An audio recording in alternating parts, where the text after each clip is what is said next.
चलिए अब नजर डाल लेते हैं गुजरात की अहम खबरों पर। साबरकांठा जिला क्रय विक्रय संघ के निदेशक का चुनाव कल होना है। इस बीच दो व्यक्तियों, दो जिला पंचायतों की निर्माण समिति के अध्यक्ष और तालोद नगर पालिका के पूर्व नगर सेवक और एपीएमसी बाजार के निदेशक को जिला बीजेपी द्वारा वडाली और भाजपा उम्मीदवारों के जनादेश का उल्लंघन करने के आरोप में निलंबित कर दिया गया। फिलहाल साबरकांठा खरीद बिक्री संघ के निदेशक पद का विज्ञापन जारी होने के बाद प्रत्याशियों ने नामांकन पत्र भरा।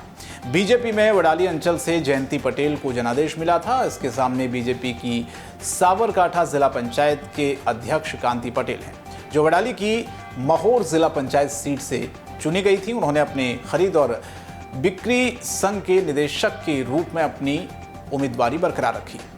दांता इलाके में अवैध ईंट भट्टों का कारोबार जारी है। ईंटों में इस्तेमाल होने वाले रसायन से लोगों को गंभीर बीमारी का सामना करना पड़ता है। अवैध ईंट बनाने से भयंकर प्रदूषण हो रहा है। दांता तालुक के खेवाड़, पनोदरा, वासी, दिवाड़ी, कनबियावास जैसे कई इलाकों में ये संचालित हो रहे हैं। नियमों को ताक पर रखकर काम हो रहा है। लोगों की मांग है कि इस तरह के अवैध ईंट भट्टे चलाने वालों के खिलाफ कानूनी कार्रवाई हो। नवसारी कृषि विश्वविद्यालय में स्नातक समारोह आयोजन हुआ। स्नातक करने के बाद पिछले साल 166 छात्रों को नौकरी भी मिली। गुजरात राज्य में एक प्रतिष्ठित कृषि विश्वविद्यालय के रूप में नवसारी कृषि विश्वविद्यालय अपने शोध कार्य और कृषि शिक्षा के विस्तार के लिए पूरे देश में प्रसिद्ध है। मुख्य अतिथि के रूप में प्रदेश के राज्यपाल आचार्य देवव्रत मौजूद रहे। कांग्रेस ने विधानसभा के बाहर गैस की बोतलें लेकर विरोध किया। रसोई गैस की नई कीमतें मार्च महीने की पहली तारीख से पूरे देश में लागू की गईं, जिससे घरेलू रसोई गैस की कीमतों में इजाफा हुआ है। महंगाई की मार झेल रहे लोगों के लिए कांग्रेस विधायकों ने आज धरना दिया। कांग्रेस विधायकों ने विधानसभा के बाहर गैस की बोतलें और ताश लेकर विरोध जताया, जिसमें 2014 में यूपीए के शासनकाल में गैस सिलेंडर की कीमत 450 रुपये और 2023 में बीजेपी शासन में 1100 रुपये सिलेंडर दिखाया गया। इसके साथ ही कांग्रेस विधायकों ने विधानसभा के बाहर नारेबाजी भी की। कांग्रेस ने शहर में बैनर लगाए जिस पर लिखा था, कोई आश्चर्य नहीं कि बीजेपी राज में मोरबी कांड जैसा घोटाला हो। अहमदाबाद के हाटकेश्वर पुल में घटिया सामग्री का इस्तेमाल होने के कारण 5 साल में पुल की मरम्मत करनी पड़ी। इस मुद्दे पर कांग्रेस आए दिन विरोध करती रही है। कांग्रेस ने शहर के कई इलाकों में बैनर लगाकर अपना विरोध जताया। शहर के कई सड़कों पर मुख्य कार्यालयों के बाहर नारे लगाए और बैनर तक लगाए गए। अहमदाबाद नगर निगम की राज्य सरकार की ऑडिट रिपोर्ट में खुलासा हुआ कि हाटकेश्वर पुल निर्माण के समय से ही लापरवाही बरती जा रही है। अब बीजेपी सरकार प्रशासनिक व्यवस्था कार्य की हम पुल पर मामले पर रिपोर्ट का इंतजार कर रहे हैं, लेकिन अहमदाबाद के हाटकेश्वर पुल में घटिया सामग्री का इस्तेमाल होने के कारण 5 साल में पुल की मरम्मत करानी पड़ी। इसी पर अब सवाल उठ रहे हैं। इस पर विपक्षी कांग्रेस ने गुरुवार को ठेकेदार Ajay engineer infrastructure private limited को ब्लैकलिस्ट करने और जिम्मेदार लोगों के खिलाफ कार्रवाई करने के लिए मांग उठाई। एक बार फिर दांता वन विभाग की लापरवाही सामने आई है। दांता हाईवे पर लगे पेड़ जले मिले। रतनपुर से पांचा सड़क के बीच लगे पेड़ों की स्थिति दयनीय है। यहां स्थिति तब पैदा हो गई जब वन विभाग ने सड़कों के बीच में लगे पेड़ों की देखभाल नहीं की। दांता वन विभाग की लापरवाही अक्सर देखी जाती है। सवाल अब ये उठता है कि आखिर ऐसे लापरवाह कर्मचारी और अधिकारियों पर कार्रवाई कब होगी। घटिया सामग्री के इस्तेमाल के कारण अहमदाबाद के हाटकेश्वर पुल को 5 साल में मरम्मत करनी पड़ी। आज विपक्षी कांग्रेस ने ठेकेदार Ajay engineer infrastructure private limited को ब्लैकलिस्ट करने और जिम्मेदार लोगों के खिलाफ कार्रवाई करने के लिए अधिकारियों के सामने बात रखी। नेता प्रतिपक्ष शहजाद खान पाठन के नेतृत्व में कांग्रेस पार्षदों कार्यकर्ताओं ने किरीट परमार को एक याचिका सौंपी और मांग की कि हाटकेश्वर ब्रिज मामले में 3 निजी प्रयोगशालाओं की रिपोर्ट के बावजूद भी अभी तक कोई कार्रवाई क्यों नहीं की गई। कांग्रेस पार्टी की मांग है कि ठेकेदार को ब्लैकलिस्ट किया जाए और जिम्मेदार अधिकारियों के खिलाफ कार्रवाई हो। अगर कोई कार्रवाई नहीं हुई तो इस मामले में वो हाईकोर्ट में रिट भी दाखिल करेंगे। गुजरात विश्वविद्यालय में एनएसयूआई का हिंसक प्रदर्शन देखा गया। कुलपति के पहुंचते ही कार्यकर्ताओं ने वीसी के खिलाफ नारे लगाते हुए नोट लहराए, सीढ़ियों से धक्का दिया। गुजरात यूनिवर्सिटी में डिग्री वेरिफिकेशन, माइग्रेशन और मार्कशीट वेरिफिकेशन समेत कई काम प्राइवेट एजेंसी को सौंप दिए गए हैं, जिसका एनएसयूआई ने शुरू से ही विरोध किया। कल भी एनएसयूआई ने विरोध किया था और यूनिवर्सिटी पर ताला लगा दिया। फिर आज कुलपति के आते ही उन पर नकली नोटों की बौछार कर दी। चांसलर के ऊपर जाने से रोकने के बाद कुलपति पुलिस की मदद से ऊपर गए। एनएसयूआई का आरोप है कि काम एक निजी एजेंसी को सौंपा गया है, लेकिन ज्यादा पैसा लेकर काम समय पर फिर भी नहीं हो रहा है। आरोप यह भी है कि सिंडिकेट सदस्यों ने अपने कार्यकर्ताओं को काम दिया है और इसी वजह से एनएसयूआई इसका विरोध कर रही है। कल की तालेबंदी के बाद आज गुजरात विश्वविद्यालय में एनएसयूआई ने फिर से विरोध किया। यूनिवर्सिटी टावर पर 100 से ज्यादा कार्यकर्ता नारे लगा रहे थे। खबर अहमदाबाद से है। अहमदाबाद में ड्राइवर ने दंपत्ति को सड़क पर टक्कर मार दी। हादसे में दंपत्ति की हालत गंभीर है। अहमदाबाद के सिम्स अस्पताल के पास एक हिट एंड रन की घटना हुई, जिसमें एक BMW चालक ने सड़क पर एक जोड़े को कुचल दिया। हादसे के बाद चालक कार को मौके से 1.5 किलोमीटर दूर छोड़कर फरार हो गया। कार से एक पासबुक और शराब की बोतल बरामद हुई है, जिसमें पासबुक पर सत्यम शर्मा का नाम लिखा हुआ है। हादसे में दंपति गंभीर रूप से घायल हुए हैं, जिन्हें इलाज के लिए रेफर कर दिया गया है। इस मामले में पुलिस ने चालक के खिलाफ मामला दर्ज कर आगे की कार्रवाई शुरू कर दी है।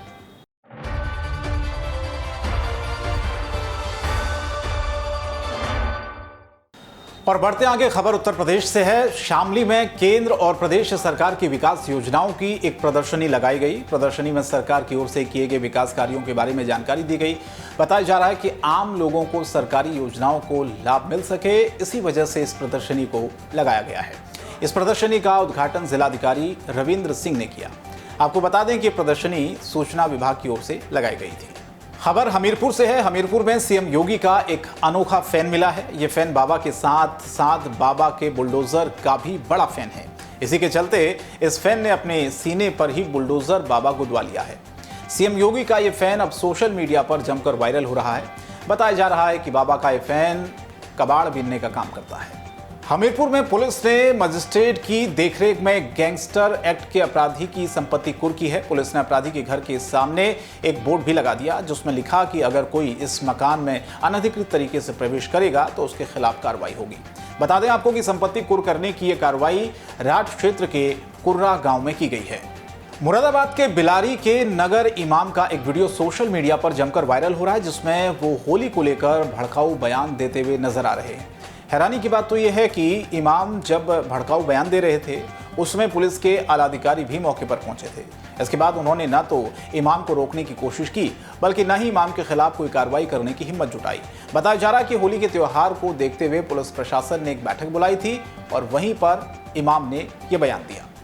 बांदा में आगामी त्योहार को देखते हुए मॉक ड्रिल की गई। पुलिस अधीक्षक के नेतृत्व में पुलिस लाइन में हथियारों के साथ बलवा ड्रिल का रिहर्सल किया गया। इस दौरान पुलिस अधीक्षक ने खुद anti riot gun, plastic pellet, rubber bullet, आंसू गैस के गोले, चिली बम जैसे हथियारों का इस्तेमाल किया, बल्कि अन्य पुलिसकर्मियों को भी इसकी ट्रेनिंग दी गई। महाराजगंज से एक दिल दहला देने वाला मामला सामने आया है। यहाँ एक हैवान पिता ने अपनी 6 महीने की मासूम बच्ची का गला दबाकर हत्या कर दी। पूरा मामला नेचलौल इलाके के झुलानीपुर का बताया जा रहा है। जानकारी मिली है कि घर में कोई मौजूद नहीं था। इसी का फायदा उठाते हुए आरोपी ने इस वारदात को अंजाम दिया। मामले की सूचना मिलने के बाद मौके पर पहुंची पुलिस ने आरोपी को गिरफ्तार कर लिया है। इस घटना के बाद परिजनों का रो रो कर बुरा हाल है। रंग भरी एकादशी पर ब्रज के बांके बिहारी मंदिर में 5 दिवसीय होली उत्सव शुरू हो गया है। टेसू के फूलों से बने रंग मंदिर के पुजारी भक्तों पर बरसा रहे हैं। सुबह से ही बड़ी संख्या में भक्तों ने वृंदावन की पंचकोसी परिक्रमा शुरू की। आपको बता दें कि यहाँ की 5 कोस की परिक्रमा के लिए भारी जनसैलाब उमड़ा, बल्कि श्रद्धालु वृंदावन की परिक्रमा कर खुद को धन्य मान रहे हैं। लोगों की भीड़ को देखते हुए सुरक्षा के पुख्ता इंतजाम किए गए थे। और फिलहाल इस बुलेटिन में इतना ही। जेबीटी लाइव पर खबरें जारी रहेंगी। नमस्कार।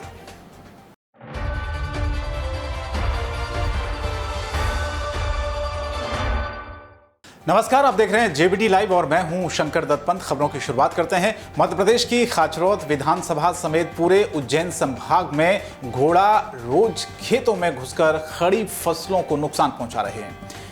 घोड़ा रोज झुंड में किसानों के खेतों में घुसते हैं और फसलों को चर जाते हैं और फिर फसलों को नुकसान पहुंचता है, जिससे किसान परेशान हैं। बता दें आपको, किसान इससे आर्थिक नुकसान झेल रहे हैं। हैरानी की बात तो यह है कि जब किसान इन्हें रोकने की कोशिश करते हैं तो घोड़ा रोज उन पर हमला भी कर देते हैं, बल्कि सड़कों पर दौड़ लगाते हुए नजर आते हैं, जिसकी वजह से सड़कों से गुजरने वाले लोग भी कई बार इनकी चपेट में आते हैं। अब किसानों ने एसडीएम पुरुषोत्तम कुमार को ज्ञापन देकर इस परेशानी को दूर करने के लिए मदद मांगी है, जिस पर एसडीएम ने किसानों को हरसंभव मदद का आश्वासन दिया है। ग्वालियर पुलिस ने फर्जी जन्म प्रमाण पत्र बनाने वाले 3 आरोपियों को पकड़ा है। बहोड़ापुर थाना पुलिस ने इन लोगों को दतिया, चिनौर और जनकगंज इलाके से पकड़ा है। पुलिस ने इनके पास से लैपटॉप और अन्य दस्तावेज जब्त किए हैं। फिलहाल पुलिस पकड़े गए आरोपियों से पूछताछ कर रही है। खबर यह भी है कि आरोपी काफी दिनों से पुलिस को चकमा देकर फरार चल रहे थे। शिवपुरी के पोहरी इलाके में बुजुर्ग से हुई लूट की वारदात का पुलिस ने महज 24 घंटे में खुलासा कर दिया है और 2 लुटेरों को गिरफ्तार कर लिया है। इसके साथ ही पुलिस ने आरोपियों के पास से लूट का सामान, लूट की वारदात में इस्तेमाल की गई बाइक भी बरामद कर ली है। हालांकि लुटेरों का एक साथी अभी भी पुलिस की गिरफ्त से दूर है, जिसकी तलाश हो रही है। सतना रेलवे स्टेशन के प्लेटफॉर्म नंबर 1 में एक महिला हादसे का शिकार होते होते बच गई। बताया जा रहा है कि जल्दबाजी में महिला यात्री गलत ट्रेन में चढ़ गई थी और फिर महिला चलती ट्रेन से उतरने की कोशिश करने लगी। इस दौरान महिला फिसलकर ट्रेन के नीचे पटरियों में जा गिरी। हालांकि यात्रियों की सतर्कता और सजगता से फौरन चेक पोलिंग कर ट्रेन को रोका गया और महिला को ट्रेन के नीचे सुरक्षित बाहर निकाला गया। उज्जैन के घाटिया मुख्यालय पर पीड़ित परिवार ने प्रेस कॉन्फ्रेंस में बताया कि ग्राम घुटिया स्थित सूर्योदय कॉलोनी में रहने वाले कांग्रेसी नेता हरलाल मालवी उनके साथ बदसलूकी करते हैं। बताया जा रहा है कि ये बात गंदे पानी को लेकर होता है। हालांकि पीड़ित परिवार ने नाली निर्माण को लेकर कई बार विधायक और कलेक्टर को जनसुनवाई में शिकायत की, लेकिन राजनीतिक दबाव के चलते पीड़ित परिवार को न्याय नहीं मिल रहा है। गिरधारी मालवी ने यह भी बताया कि हरलाल मालवी और मुकेश परमार ने रोड पर अवैध अतिक्रमण कर रखा है, जिससे कि गली का पूरा गंदा पानी उनके घर की ओर आता है। पन्ना में 18 साल के लड़के की मौत के बाद परिजन सड़क पर प्रदर्शन करने लगे, बल्कि जिला अस्पताल प्रशासन पर लापरवाही का आरोप लगाते हुए जमकर नारेबाजी की। बताया जा रहा है कि युवक की तबीयत खराब होने के बाद उसे रीवा के जिला अस्पताल में रेफर किया गया। इस दौरान मरीज को खाली ऑक्सीजन सिलेंडर थमा दिया गया, जिसके चलते युवक को ऑक्सीजन नहीं मिला और उसकी जान चली गई। आनंद फानन में प्रशासन ने इस पूरे मामले की जांच के आदेश दिए हैं। केंद्रीय मंत्री ज्योतिरादित्य सिंधिया थीम रोड पर निरीक्षण करने पहुंचे थे। यहां उखड़ती टाइल्स, लाइट फिटिंग्स को वो देखकर भड़क गए, बल्कि उन्होंने नाराज होकर अधिकारियों को यहां तक बोल डाला कि ये क्या हाल बना रखा है, ग्वालियर स्मार्ट सिटी है या फिर जंगल। इस दौरान वहां मौजूद अधिकारियों में भी हड़कंप मच गया। देवास में सरकारी राशन की कालाबाजारी की जा रही है। हालांकि कुछ दिन पहले सोनकच्छ एसडीएम ने कार्रवाई करते हुए बड़ी मात्रा में सरकारी चावल पकड़ा था और अब फिर से सोनकच्छ क्षेत्र में ही लगातार पीडीएस चावल की कालाबाजारी का एक और मामला सामने आया है। इस कालाबाजारी की शिकायत लगातार देवास कलेक्टर से की गई, जिसके बाद कलेक्टर ने मामले को गंभीरता से लेते हुए खाद्य अधिकारी को इस अवैध कार्य को रोकने के निर्देश दिए, साथ ही कार्रवाई के लिए फ्री हैंड कर दिया था। जिसके बाद सोनकच्छ के घटिया भाना रोड पर कई ईंट बनाने वाले गोदाम पर छापेमारी कार्रवाई की, जहां खुले आसमान के नीचे करीब 200 से 300 बोरी पीडीएस चावल अवैध रूप से रखा हुआ मिला। भिंड में पुलिस कप्तान शैलेंद्र सिंह चौहान और अतिरिक्त पुलिस अधीक्षक कमलेश कुमार खरपूसे के निर्देशन पर आगामी त्योहारों को देखते हुए एक बैठक बुलाई गई, जिसमें सर समाज के लोगों ने हिस्सा लिया। बैठक में सदस्यों से होली के त्योहार पर शांति व्यवस्था बनाए रखने के लिए पुलिस प्रशासन के साथ साथ जिला प्रशासन का सहयोग करने की बात कही गई। दमोह के पुलिस अधीक्षक राकेश कुमार सिंह का मानवीय चेहरा उस वक्त सामने आया जब सड़क पर घायल पड़े युवक को उन्होंने हटा से दमोह आने के दौरान जिला अस्पताल पहुंचाया। जानकारी मिली है कि एक शख्स सड़क हादसे में घायल हो गया था। इसी बीच दमोह पुलिस अधीक्षक हटा से दमोह की ओर आ रहे थे। उन्होंने घायल पड़े युवक को देखते ही उसे अपनी गाड़ी में बिठाया और उसे अस्पताल में भर्ती कराया। बैतूल में कांग्रेस सेवा दल ने महंगाई का पुतला फूंका। रसोई गैस के दामों को लेकर कांग्रेस कार्यकर्ताओं ने गैस की टंकी लेकर प्रदर्शन किया और रैली निकालकर कलेक्ट्रेट के पास महंगाई का पुतला चलाया। इस दौरान उन्होंने मोदी सरकार के खिलाफ जमकर नारेबाजी भी की। इसके साथ ही कांग्रेस सेवा दल की शहीद भवन में एक बैठक हुई, जिसमें आगामी चुनाव को लेकर रणनीति तैयार की गई। इस बैठक में सरकार की नीतियों की किस तरह से खिलाफत की जाए, इस बात पर भी चर्चा की गई। शिवपुरी की नगर पालिका में साल 2023-24 के लिए वार्षिक बजट के रूप में परिषद का सम्मेलन हुआ। परिषद में कई बिंदुओं पर चर्चा हुई, जिसमें कुछ सहमति तो कुछ पर तीखी बहस हुई।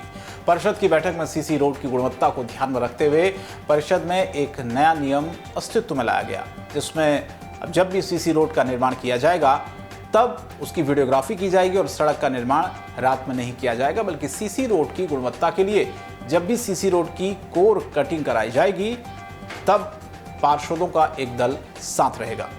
फिलहाल मध्य प्रदेश की खबरों में इतना ही। जेबीडी लाइव पर खबरें जारी रहेंगी। नमस्कार।